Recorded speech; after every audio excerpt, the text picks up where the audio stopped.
Hello and welcome to The Conscious Capitalists, hosted by two of the co-founders of the Conscious Capitalism movement and co-authors of the Conscious Capitalism Field Guide from Harvard Business Press, Raj Sisodia and Timothy Henry.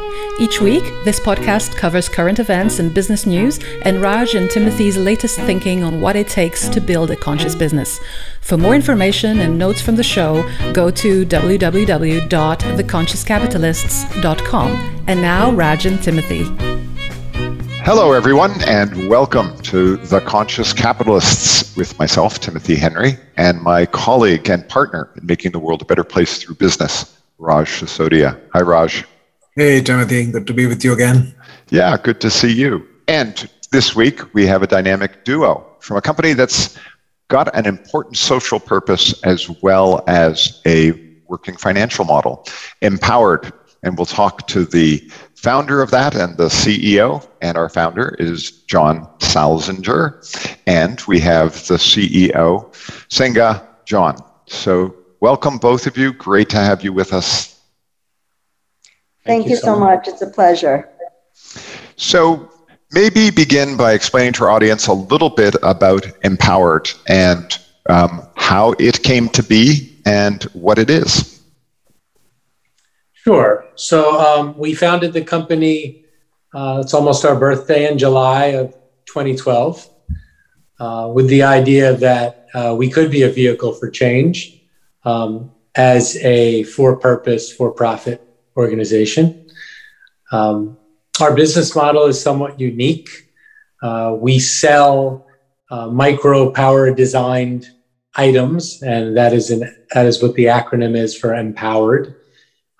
They're small, portable lights and mobile chargers in different formats to those in the developed world in retail and corporations and direct to consumer. And through those healthy margins, we're able to reduce pricing and make the same exact technologies affordable to those in emerging markets, underserved communities, and emergency preparedness and response situations. And happy to say we're a B Corp, always have been, and a benefit corporation. So we're held accountable not only by the public, but by our shareholders and stakeholders. And to date, we've impacted about 4 million lives that did not have access to reliable electricity through our deployment of our products, primarily through about 700 NGO and nonprofit relationships. And also environmentally, we have averted about 3 million tons of CO2, and that's just through those deployments. If any of us in the in the developed world use a light, we don't know exactly what we're averting. So whether it's DC current or a battery, so we just don't include that. So our environmental impact is much larger than that. And the education to the developed world is very important to us too. So it's not just the impact in the present, but it's the impact in the future, we hope. I love it. I really love that. And I love that idea of a company for purpose, for profit. And Seungah, I'm curious, when you came in as CEO, how did you think about it differently when you were given the idea that this is a company for purpose, for profit? How did that affect how you maybe lead or the expectations you have for the company? That's a great question. If you don't mind, I'd love to give a tiny slice of my background because I do think it's relevant. So I was actually born into a situation where I did not have running water or electricity. So I always knew that I wanted to work in the area of development and find a way to really enable those in communities without access to various resources that we here, in the US primarily take for granted. So MPOWERD to me was the ultimate model of being able to do just that. After my circumstances of how I grew up, I eventually did want to work in policy, but I took a pause, recognizing that it's very difficult to develop policy for entire communities if you don't know what will actually benefit them without creating chains of dependency. So at Empowered, I think, what we do is really important because it's not a cycle of dependency that we create, but we really look to bring solutions to those in environments where they may not have access to electricity, or it may be intermittent because of, various infrastructure issues, or, as John mentioned, natural disasters.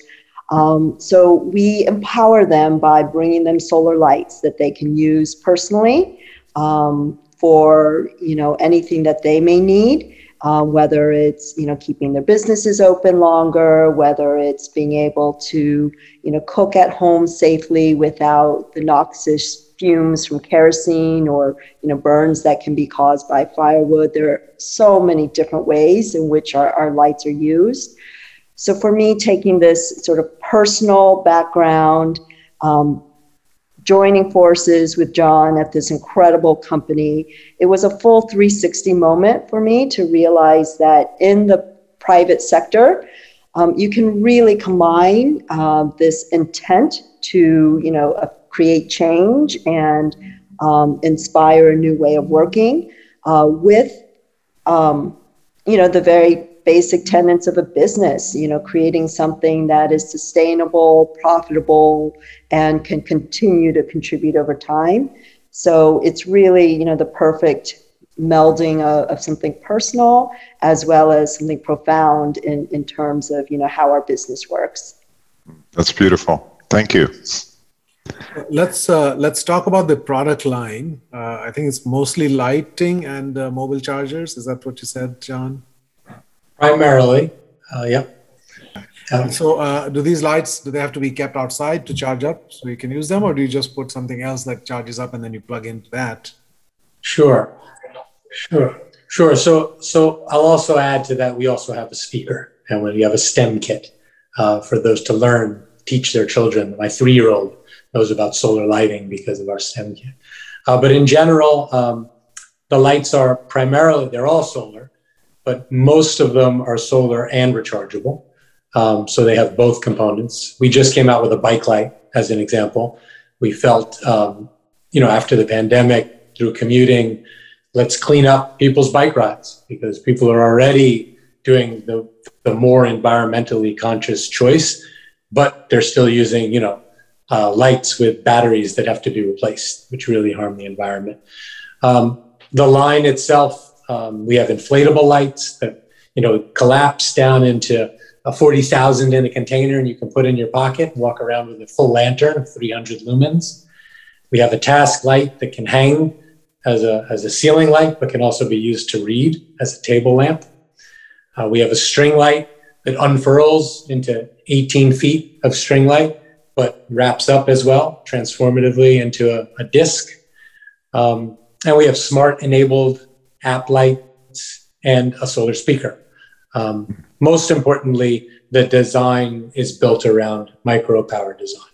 And that's the key for us. It's very important that we make products that people find useful, but also find enjoyable. I love it. Now, as you look out over the 9 years that you've been in business, what would you point to as sort of 2 of your biggest successes? And I'm probably thinking one in the developed world and one in the quote unquote developing world. What would you pick as some of the big successes that you've had? Yeah. Well, I think obviously product across the board, but product in the developed world is our engine, right? That enables us to create reduced margin for those that really need the lights as tools. In emerging markets, or actually, we do have a lot of capacity building, women's buying and selling groups. So Papua New Guinea comes up. PNG Tribal is one of the successes that we've had in that sort of capacity building development environment. And Puerto Rico, between the earthquake and the hurricane, there was actually 100,000 lights deployed. And that was through, the UN, through Save the Children, even through the Humane Society, believe it or not. Walgreens, when Harvey hit in Texas, Academy Sports decided to delve out our lights. So we're a real vehicle for change, and we enable our partners, whether they be retail, corporations. Citizen Watch has delved out so many lights, thousands and thousands of lights. Our consumers can go on our website and buy a light for our Give program. So we're just a vehicle that enables people who want to do good to do good, while at the same time, their innate urge of meat, right, of survival, of feeding themselves, they can also buy a light for themselves. And we just think the combination of that creates hundreds of stories. So that's just a couple, but the notes we get, one more, just because it's in a different sort of zone. In the US, off the coast of Florida, an elderly man was on a boat. His engine died and he had a heart attack.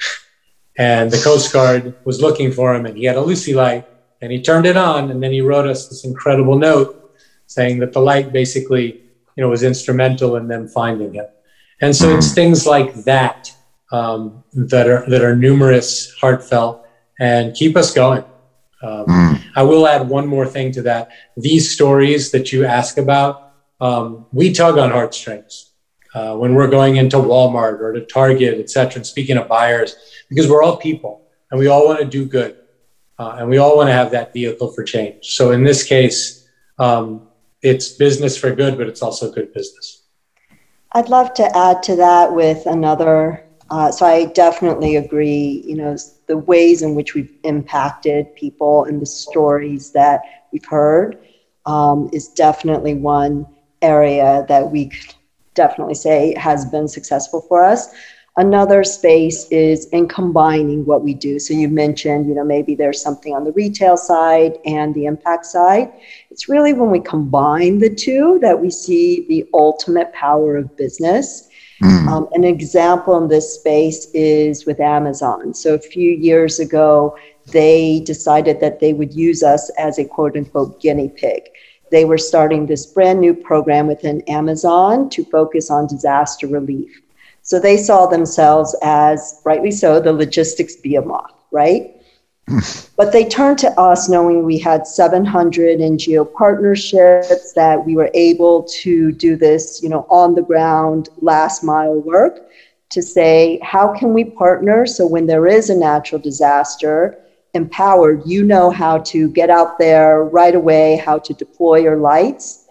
But what they found interesting was not only were we able to do that through our NGO partners, but because of the space in which we exist, the sort of outdoor industry, those who care about sustainability, those who care in general, we were also able to introduce them to other companies. So Catadine is one of our partners in water purification. We were able to introduce them to tent companies, sleeping bag companies, you name it, right? So all of a sudden you had this massive network that became very powerful of Amazon with its global warehouses, worldwide presence, brands like us who create innovative product that can be used after natural disaster, our NGO partners. And I think in 1 year, there are 27 deployments all around the world at a massive speed, helping people before governments could get in there, before, just infrastructure could be set up. And I think that's really the power of what we do, that it's genuine, it's in the business sphere. We are constantly developing relationships, looking for partners. I know a lot of your listeners are in the corporate sector. And this is the kind of work that thrills us, that motivates us, and that shows that no matter where you exist in the business world, there is something that you can do that creates a larger impact. And I think, John mentioned earlier on, we are a vehicle for change, and this is the kind of change that we think is really inspiring. There's been a bit of a debate going on recently with some people sort of putting the climate change issue versus the needs of the poor, right? So if you look at Africa, for example, that there are lots of people who are struggling with basic necessities, and that the best way today to fulfill those is with various fossil fuels, and that if we deny them that for various reasons, that they're going to be locked in poverty. And I tend to reject that as a false choice, that you can either have environmental sustainability or you can have economic growth and opportunity. But I'm sure you have some thoughts on that, John. I've read some of the things that you've written, that this is a big part of the solution in that part of the world where people don't have access to the grid and they don't have access to cleaner energy, that we need to, in fact, that this can actually meet those needs without having to go through the intermediate coal-based and kerosene-based and all the other things. I'll try to be polite. Climate change is a disaster for everyone, no matter where you live. It might not be a disaster for the planet, but for humankind, for other species, the planet will regenerate one way or another. But it is it's actually a disaster that's here. So I think the premise of that, I agree with you. I think the premise of that is false. I will also say that those countries that have fossil fuel in them, and sometimes as resources or resource from, don't benefit environmentally, don't benefit culturally, don't benefit on a health basis. As a matter of fact, many of those countries' resources are sort of pillaged by a lot of these larger companies, and unfortunately the average person doesn't realize the benefits of that. To your question, I think I'd compare it to mobile technology versus telephones. So, here there's copper, or there was, dating myself, but copper wire, et cetera, and you'd have a telephone in your house. Well, the benefit of being a late adopter of technology, or in this case, not adopting that technology in rural emerging markets, is that they can now go right to clean energy, right to portable energy, own their energy. And if they don't use the PayGo model, which we don't use, own their energy. All you have to do is have one of our lights and the sun, which is abundant, and it will help you with your health. It will help you in business. It will help you study-wise in terms of education. It touches on everything, safety, and you name it. And in many of these rural areas, the idea of laying a network, a mesh, a grid, which we've seen in the most developed of countries go down and be unreliable.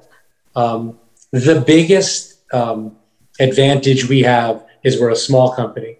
And the biggest advantage our products have is they're disconnected. You and I can be neighbors. If my light goes out, yours doesn't. And so that really being off grid in a positive way for us, we see as ownership and agency that one has over their life. I love that. And, you touched on it earlier that you have a lot of partnerships. And, in our lingo, we would say, you're really living the stakeholder model. And I'm curious, when you sit down to do your, I don't know if you do one, but an annual plan, or you start thinking about how to communicate priorities to the organization, and you think about those 3 or 4 big priorities for the next 12 months or 24 months, how do you factor in the stakeholders into that dialogue so that you really have a strategic view of the partnerships that you have? That's an excellent question. And I think our business model is key, both to what John was talking about when it comes to climate change and those who are the most disenfranchised, as well as, your question just now. Because our business model is based upon primarily sales to those in developed economies through retailers like REI and Walmart and Amazon, etc., we are not reliant upon those in emerging markets who utilize our lights for basic everyday needs and survival.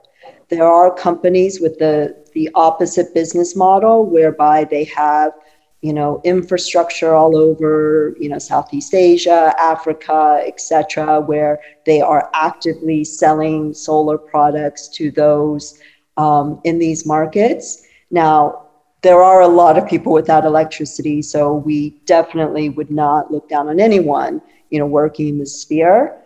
But from a business perspective and from a stakeholder perspective, those businesses rely upon sales and have to tier their pricing, set up their infrastructure, and or simply continue to raise money from investors in order to sustain their businesses. And we've seen from stories from our NGO partners that can create a scenario that's not healthy for those that they're serving at the stakeholder level, as well as for the business. So for us, our stakeholders are everywhere, right? They are the people in emerging markets. And so for them, we do tier our margins. We work with NGO partners who are very familiar with these communities and with their needs. Then when we switch over to looking at our partnerships in developed marketplaces, those are primarily our retailers, corporations, etc. And there, the relationship with stakeholders looks different because these stakeholders are interested in our products to help them grow their business, or in the case of corporations, vehicle, or maybe they're using us. Actually, we had a partnership with an energy company, and they had a clean energy plan. And if someone signed up for the clean energy plan, they would get a Lucy Light, and a Lucy Light would also be donated on that customer's behalf through one of our NGO partners into one of our emerging market programs. That actually helped increase their loyalty retention by 25%. So that was the motivation for that energy company. We are very good at looking at our stakeholders, letting them know what our values are, our mission, our business model, and seeing where we can create that alignment. So again, whether it's in developed marketplaces where we're working with retailers and corporations, or those in emerging markets or NGO partners, we understand that stakeholders come to the table with their own values and what they're trying to accomplish. But we know in the space in which we're operating, there are a number of very creative ways to ensure at the end of the day, our values are aligned. One other note, because I know all of this, I think sounds very rosy, but at times it becomes difficult. You may have a stakeholder, let's pretend it's a retailer who actually is not aligned with your mission. Or let's say it's an investor who, loves what we're doing, but still thinks traditionally in terms of the time frame of the return on their investment. We do see that. It happens. Not everyone, is as driven as we are by our values and our mission. But that intersection is very revealing, because if you stick with the values of what you're trying to do, then that opportunity does end up looking different. You recognize that, okay, maybe that retail partnership long-term is not the right fit because that retailer's customers may not be as invested in our product because of who we are and what we do. So maybe our sales will not be as robust. We do find that, with the right retail partners, I mentioned REI, for instance, we just are launching into Dick's Sporting Goods as another example, whereby their CEO has said, we are taking a stake on diversity, on public lands, on sustainability. And they're making sure throughout their stores, through their marketing, through their outreach to consumers, that that's very clear. So that to us is a clear kind of partnership that works, because if they're messaging that to their customers, then we're a brand that makes sense for them, and that alignment is there, and that growth will be there. And so sometimes when you're not aligned with your stakeholders, it's revealing as to whether that is the right partnership or not. John, you mentioned the PayGo model, which you don't use. Could you just define that? Because I'm not sure exactly what that means. Sure. PayGo, or pay as you go, is a model used by solar energy companies. Obviously, I want to preface this by saying anything anyone is doing from a developed world into an emerging market or underserved community is commendable. Sometimes people talk about, should you give things away? Should you sell things? Well, you should do both, right? It's pretty complex. There's no simple binary answer to any of this. But the PayGo or pay-as-you-go model means you're receiving some sort of unit, but then you have to pay that off or sometimes continually pay for your electricity. Interestingly enough, it's similar to the United States. You can buy solar panels for your home, but you still have to pay for the grid. And so for us, we don't want that. We want our lights to be a one-time purchase, our mobile chargers to be a one-time purchase, and then that is a capacity building instrument or a tool that someone doesn't have to think about, because we're not all born in the same environment. We're not all born with the same resources or the same opportunities. And so to ask someone who's already in a situation that's challenging, right, to then also pay monthly for their electrical bill, that's not something that I want to do. I understand why investors want to invest in it. I understand the longevity of that model in terms of an investment strategy. That's not the motivation for Empowered or me. And staying with the business model idea, you use this phrase in one of your articles, what it actually means to be a good company. You use the word AutoMagically, which caught my attention. Thank you. We aim to provide our business model as a case study for other companies to do good AutoMagically by realizing emerging markets for the business opportunities they afford. And I think that's kind of what you're describing, right? You sell here at a higher margin so that you can then provide. That's right. So you're going by the affordability in a given market, which I think, with somebody as with a marketing PhD and a marketing background, that's one of the sort of blind spots, right? That we look at it, in terms of pricing, et cetera, from a profit and margin perspective, rather than what can the customer afford and how can we get to affordability, right? And what are the mechanisms for that? You want to talk a little more about that idea of AutoMagically? Sure. We're subsidizing, right? By buying a light here, you're giving this sort of magical power to the consumer to participate and act as their own vehicle for change. You're buying the light at full margin. It helps the company to then move margin into areas that require it, not because they're needy, but because that is their localized economic, value that they can afford. And so we look at it as a global margin structure, and all people are part of our consumers. And so it's truly sustainable. Whereas many of the other models, there's sort of just a give component or just a foundation, or, if you look at the last year, many of the emerging markets were really hurt by the advance of COVID, a horrible pandemic, where PPE was needed in the developed world and the developing world. Unfortunately, it was primarily given to the US. The people that fund many of these NGOs stopped funding after a certain point because they met their tax threshold. And the people who suffered were the people that are still having issues with pulmonary disorders from kerosene, or not clean water, or bad food supply, or no transportation, or poor medical conditions. So the magic in it is that it offers the consumer to participate in the process.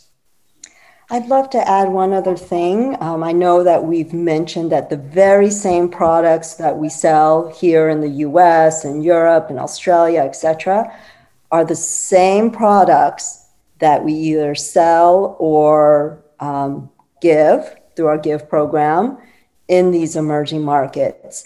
And the reason that's important is we're doing this at a localized price, but there's a value to what we're bringing to these emerging markets. We're not dumping, low cost versions of our products into these emerging markets and disrupting these markets. we're bringing the same high quality, innovation, value, same technology to these markets where we also understand people there are consumers. Again, this is my background. This is where I came from. And by and large, if you look at the world, most consumers are actually in these emerging markets. And so we know that they're looking to make sure these are great products, they can use them, they work well, they're beautiful, they're functional.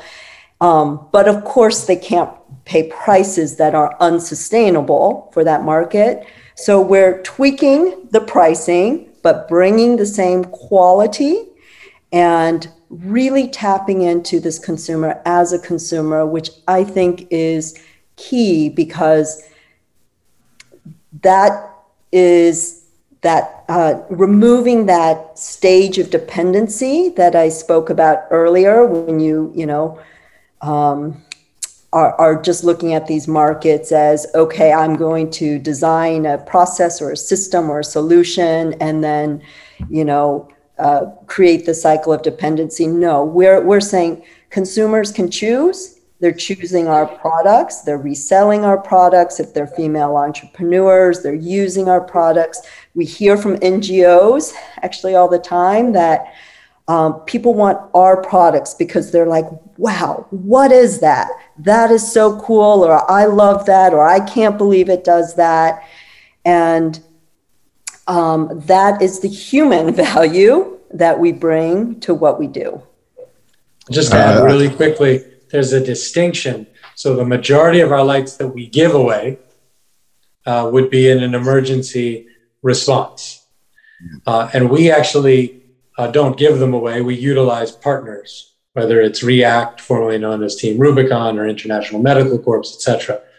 And then the capacity building side of it, our lights are actually deployed by one of our 700 NGOs into their own models, their own programs. So we're not just dropping lights out of a plane, literally or figuratively. Well, as you bring that up, I mean, Seungah, you also raised the question about investors. And, when we talk about this, Raj and I, we often say that, you get the investors you work for, and that alignment of values and expectations with investors is often critical. Tell us a little bit about what your pitch is to investors, and what kind of investor are you really looking for? What does your ideal investor look like? So thank you. I think in this sphere of businesses like ours and investors, I would say that I think businesses are more at the cutting edge. There's more of us who are pushing the boundaries of how we're working. I do think that the investor community has become very aware of this. There's definitely, the impact investor and, certain standards that they look at. But by and large, when you're trying to raise capital, the, impact investor community is still a very small part of the overall community of VC, PE, you name it. So having an understanding that, our results may not be on this, trajectory that's always consistent, that's, this, elevated trajectory is something that's very important. In our work, there are some years when there's a lot of impact work we're doing. We've mentioned Puerto Rico a number of times. That there was a huge outpouring of support, and it helped our business, and it also helped our impact. Then there are some years, like John mentioned with COVID, where the entire landscape is pretty quiet because priorities are elsewhere. So having an investor who recognizes that it's the overall impact, it's the overall thought process, the business model, the ability to show that a business like ours can exist, that is very important, and that's what we look for. If it's an investor who is literally focused on a 3 to 5 year horizon and expects X return, etc., that's a more difficult conversation because that's not how a business like ours works. So it's something that we're constantly navigating. We do have investors who have been very dedicated to our business mission and our impact. We've had investors who came in for other reasons. Maybe it was innovation, maybe it was, belief in leadership, various other reasons. We are learning as we continue to grow that having these conversations up front about, what their central thesis is, what they're looking for, what they see value in our company for is important. So I'm curious because with, one of the other stakeholders, obviously the consumer, and when you're talking about the developed market, how do you reach out to consumers and balance this is a great product, we have a great mission? How do you communicate that effectively to your target audience? We're lucky in that there's been a huge shift in consumer behavior. John mentioned that I come from the world of Procter & Gamble, and originally, much earlier, they were the company that sold primarily to housewives, in an earlier generation, and told housewives, this is what you need. You need Tide, you need Pampers, and here's why. Today's consumer is vastly more educated, and they're looking to companies and brands for more than just the product. They don't want to be told what they have to buy and why. They want to investigate. They want to question us. Well, what do you do? How do you treat your supply chain? How do you treat your employees? What is the environmental impact you're having, et cetera? And we're seeing this not only from Gen X and millennials, we're seeing it from baby boomers, we're seeing it across the board. So it's not that difficult actually to connect with them because they already have shown that they will be willing to pay more. They want to learn more. They'll have a deeper engagement with the brand. Of course, we do some basic things. We talk about our impact, on our packaging. We put the B Corp logo on the packaging. We create lots of blogs and social media posts, et cetera, about the work that we're doing. But we have found across the board, whether it's a traditional retailer, like we're in, Nordstrom's tech section, but there's a deeper engagement with our brand, again, because this consumer wants to know it's not just a tech product that they're buying, but there's more that's happening. So the retailer doesn't have to be, this advanced, hyper-focused sustainability retailer. We're just finding that, through what we do authentically, through our communications, that we're reaching, our consumer. And the wonderful thing is once they engage too with us, again, that affinity is much deeper than if it were just any other brand. They want to post their own photos. They want to reach out to us and say, we've had so many say things like, oh, I'm going to go volunteer with the Peace Corps next year, and I'd love to bring your lights with me. I picked one up at the local REI, but, it was so great. I can see a need, in this local community for your lights. So it's a wonderful kind of regenerative process of, once we really engage with our consumer, we have a lot of stickiness with them. I love it. I've got to go out and get my bike light, and I'll be looking at yours first. I need one too, actually. I'm also looking for a bike light. So participate. Thank you. But my bike is often in a dark garage when I'm not using it. So I don't know if that light is going to get charged up very quickly, That's why it also has DC current. Yeah. So rechargeable at a minimum, solar at the maximum. So John, you've also written about this idea of need-based capitalism, that too much of business focuses on wants and desires. I would even say addictions, coming from a marketing standpoint, that we create and feed wants, desires, and addictions rather than focusing on people's real needs. And that is certainly an important thing in the developing world, but even in the developed world, I think we've kind of lost sight of the underlying need. So if you could talk a little more about that, and then does that suggest that there's no place in the world for so-called luxury products? Or is there a hybrid that when you buy, let's say somebody really cares about design and other aspects, and they're willing to pay a lot more, that there's a business model within that you can offer luxury, but at the same time, you're also meeting real needs, whether it's here or somewhere else, your kind of hybrid? Sure. So I think there's the consumer and then there's the business. And so from a consumer perspective, you're going to buy what you want to buy. And I'm not going to drive that one way or another.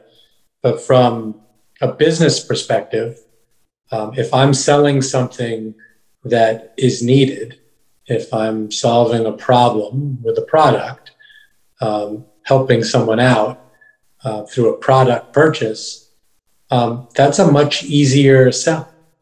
It's actually, from a business perspective, I'm not necessarily tweaking something, as I've said many times, adding a fragrance or changing a color or doing all these things, to making the port of your phone, or date myself again, your Walkman, oh, that broke, I got to get another one. Making reliable solutions that people require. Many times I talk about this, but it doesn't have to be saving the world. It can be a 10-year-old kid at a lemonade stand on a hot day. It's hot, someone's walking by, they're thirsty. Here's a solution. So that little kid's going to make a good amount of money that day. I think we speak too much about for purpose and social impact and pigeonhole many of these companies that are doing good. All the companies that are doing good are literally just solving problems with their products. And if you think about capitalism and Adam Smith and incentives and motivation, obviously that's the idea, right? Someone needs food, someone sells it, they make a living, they can then buy themselves food, and it goes on and on. Unfortunately, we're not just capitalistic, right? Unfortunately, we're driven by the big casino in the sky, right? The stock market. And unfortunately, it sort of doesn't trickle down to those who need it. And I think marketing follows suit, frankly. I think if there's something that can make more money, that's more important than solving an actual problem. And we all know, you can just look at the nightly news to get depressed. There's a lot of problems to be solved. And so there's a lot of ideation necessary for products, services to resolve, the predicament that humans and the environment, where we find ourselves today. And it's an easier sell. And on top of it, as to what Seungah was saying, you're giving someone the ability to feel good. You know what? That little kid feels just as good as the person drinking the lemonade. Everyone feels good in this sort of cycle. Our employees stay with us longer. Our employees work harder because they care about what they're doing. Our consumer feels better about the purchase because it's helping them. It's helping us help others. It's a nice circle. Yeah, I love what you say about purpose. Colin Mayer of Oxford Business School has defined purpose as a company's, the way in which they solve one of the world's problems and do it in a profitable business model and do no harm. So this idea increasingly that a purpose is around solving problems the world has and doing it in a profitable business model is increasingly at the heart of what that next generation purpose might look like. So I'm curious, John, what brought you to that place where you saw this vision of how business could be that inspired you to start MPOWERD back in 2012? I always go back to my parents. I just was brought up in a way that I was supposed to care about others. I was supposed to care about the environment. Did a lot of camping when I was young. I think education is key to the future.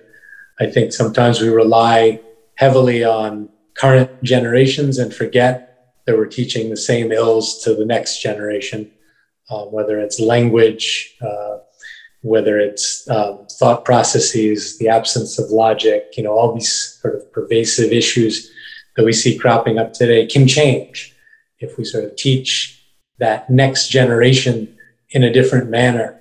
And so I think that for me, it's my parents first, 1, 2, and 3, even though I had 2 parents. They got separated. I had 4 parents, so 1, 2, 3, 4, tangential, sorry. But then it's also just realizing I'm lucky. I'm very lucky. You visit other areas in the world. You can actually visit other neighborhoods. You can get off your block, get out of your comfort zone, open your eyes, and realize that you're very lucky. And I believe in we more than I believe in I. You have to believe in yourself to be able to help we, but I think it's important to realize we're all one of the whole. And if more people did that, it strengthens everyone. If you have a group of friends and you're comforting and friendly and you're there for your friends, it builds that bond for everyone, including yourself. You're a part of that. We're all one big ecosystem, social ecosystem. And for me, that's the key.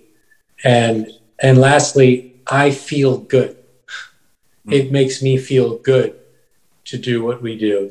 It makes, I think, everyone in the company, it makes Seungah feel good. It makes our buyers feel good to be able to help others. I think it comes from the place of being taught that sharing as a child. A 3-year-old kid, I teach him to share. As an adult, some of us have lost that. And we look at the differences versus the similarities. I think it's much easier. It's a much easier path, less bumpy road to do good and then realize the wonderful social benefits of that. Well, John, in my language, I think what you've created here is a healing organization. That's about reducing suffering in the world and bringing more joy and promoting a healthy kind of growth. And I think all of that is happening because of this business. You are meeting real needs and doing it in a way that doesn't cause harm elsewhere. It actually has positive externalities, not negative externalities. So I really am delighted to learn about this business. And I think your bottom line in one of your articles expresses it well. Do good, but do it well. Right? A conscious business is still a business, and you still have to pay attention to the basics and make sure that the financial and the economic dimensions are healthy, so that you can continue to do good at a larger and larger scale. That's why we need Seungah. Yeah. You need Seungah the person, and you need Seungah the idea, the collective, right? Right. Duality. We need Seungah, right? So Seungah, given that we need you, I guess one of the questions that I would ask is, what have been the 1 or 2, most important things in making this business model work? So as you come in from the outside and you sort of say, okay, we are trying to do good and do well. What are some of those things on the do well side that have really been important steps? Becoming profitable. So the company hasn't always been profitable. It is today. I think, the business model needed a little bit of time to be vetted, to, think through some of the details. Even when we discuss things like margin, there are details there that we really need to identify, rebalance. It's been a journey. There have been many involved with the company. John had a few co-founders, but he is the only one who has measurably, continued to contribute to the company and take, what was an idea and really make it a reality. And that road to profitability has had some twists and turns, but it's been a critical part of us being able to continue to exist and then flourish. So I would say that that's been the main goal. And, coming in almost 5 years ago, that's what we've been focused on. And we're thankfully there, which also frees us to be able to continue to look at, our relationships, our products, our stakeholders, our, emerging market work and focus a little bit more. But yes, that very basic underpinning of business had to be attended to. And if you could wave your magic wand and make one difference for the way your business operates in the world or the way the world perceives it, what would that magic wand moment be for you? Oh, that's a great question. You know what? I think I might say to truly be more global than we are. We are a global company in that we distribute in over 90 different countries around the world, but our primary business is still here in the US. We know that there are consumers all around the world, and this movement that we're a part of too, right, is starting to gain footholds in other parts of the world. But we have a global consumer. We are very much a global ecosystem, as John mentioned. So taking what we've really developed and fine-tuned here in the U.S. and creating just the same sort of infrastructure around the world, I think would help continue to accelerate our message, our growth, our ability to reach people, and be really true to, our central ethos of who we are. Can I have a magic wand just for 1 second, sir? No? Thanks. That's not offered every day. I think if I could, and I think many of our brand partners and even NGOs and nonprofits believe this. If funding could be allocated and invested towards preparedness in our world, it would make a large difference, not to us only as a company, but in general. We are a very reactive world, whether it's a pandemic, whether it's a natural disaster. There are a lot of people that are at risk today that are not defended through preparedness. And it's a very complex reasoning for it. As humans, I think there's a hurricane here, let me put some money here. As investors, here's a serious situation that I can get a return on here, let me do that. But I think what we as a people don't do is learn as much from the past and deploy for the future. And that's something that we do struggle with. And it would be wonderful to find a more robust funding mechanism for just that. Because what it would end up doing is saving lives and saving money and saving time when, inevitably situations do occur. Well, one of the things that I've observed, John and Seungah, is, even in India, right, where the conditions are in the villages very much along the lines of what you've been talking about. And yet we don't see these things being embraced and adopted to the extent that one would expect, given the economics and the ecological argument and everything else. And I think it really boils down to certain bottlenecks. And there's a framework that I've helped create in marketing, which I think addresses those kinds of bottlenecks. So it's this idea that for anything to succeed in a marketplace, you have to have the 4 A's. We call them the 4 A's of marketing instead of the 4 P's. So it has to be acceptable. It has to meet and exceed the needs and requirements of the people in that community for that problem you're trying to solve. It has to be affordable. And you've paid a lot of attention, obviously, to that. And very often things are not affordable, right, in many parts of the world. It has to be accessible. People have to be able to get it with a reasonable amount of effort. And there has to be awareness, right? They have to know what it is and how it works and why they need it and so on and so forth.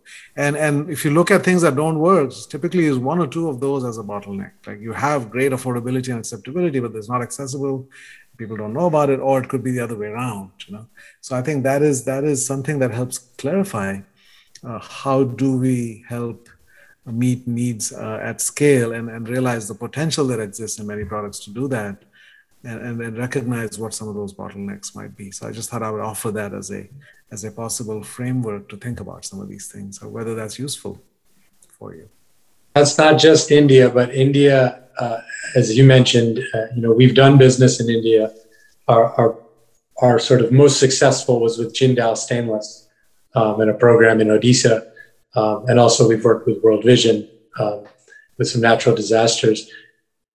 But India is sort of a microcosm, if it could be, it's so large, of the world, right? And so many different languages, a vast, geographical area, many different customs, and no centralized system to give those last two A's, right?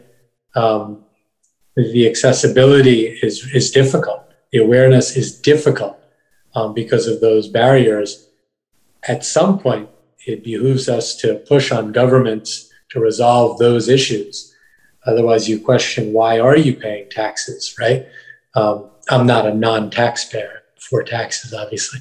I just think that they should be used for the purpose of awareness, for the purpose of education, and for the purpose of an ecosystem and infrastructure, which is in the news, right?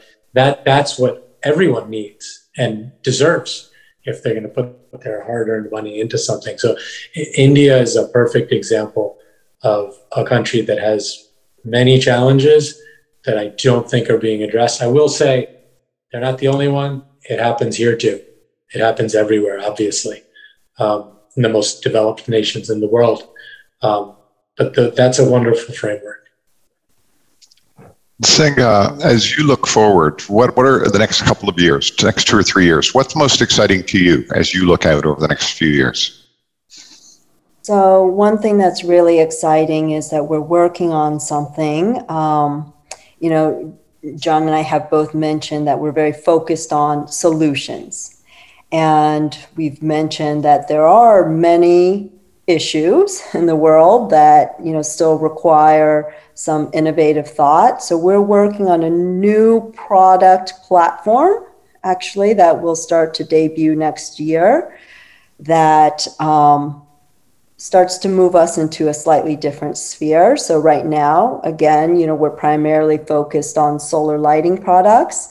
But, if you think about the way in which we work, the shareholders, the stakeholders, there are some other areas of resource needs. So we're really excited to be innovating right now for that next line of products that will help address some additional needs. Brilliant. And John, anything you've read lately that's given you hope or making you optimistic or excited about the future? Any books or articles that you'd recommend to our listeners? Not the news. I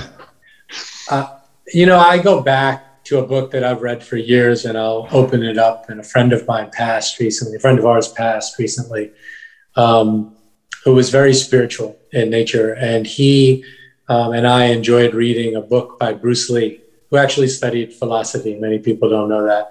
It's a small book. It's an easy read. It's a book of aphorisms called Striking Thoughts. I don't really read business books and things like that. It's kind of like, I don't think Banksy went to art school, right? Or Picasso, right? I'm not in that realm, but or that level. But I find this book to be really interesting and intriguing because you can flip to any page and you can be having anything going on in your life, and there's something there in it. It's almost like a good piece of art that you can relate it to, and it'll sort of intensely focus your thought inward. It's a really, really interesting read. I believe, I'm not 100% sure, he wrote this book when he was lying on his bed with a broken back for a year, which makes it even more exciting, but you never know if that's a myth or not. An incredible person, a very young person who was very insightful, who had a lot to teach. And that's a great book, Striking Thoughts by Bruce Lee. I'd like to share one last thought, because I know we've talked about a lot, and we appreciate the opportunity. Just reflecting back on your last question, I answered it with respect to MPOWERD, what we're working on, what we're excited about. But on a larger scale, I'm also really excited about the role of business. I think last year, not only was there the pandemic, but there was a lot around, environmental disasters, as well as racial equity, diversity. And we're starting to see, both at MPOWERD and in general in the community in which we reside, that the concept of business is continuing to expand in terms of who we can affect, the change we can affect, et cetera. And I am very excited about that. I will tell you, even being in the role that I am in today, my mother told me growing up, you're never going to be able to be successful in certain areas of life because you'll never be accepted. You're an immigrant, you're a woman, she named off all the things that, made me different. So she tried to teach me to keep my expectations really low and to find a good husband.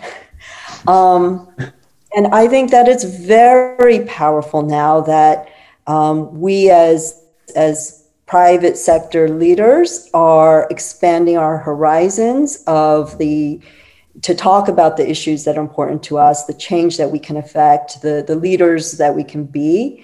And so I just wanted to share that last thought that, I'm excited to be here and I'm excited to be part of this. I'm excited to partner with John to continue to push the envelope of what we can do, both, within our company as well as, as leaders, in this space. I love it. Thank you so much, John. Thank you, Seungah. And thank you, listeners, for joining us this week. And if you enjoyed this episode, please go over to Apple Podcasts and give us a rating and leave a comment, or over to Spotify. And thank you, Carla Villegas, for your help in our production this week.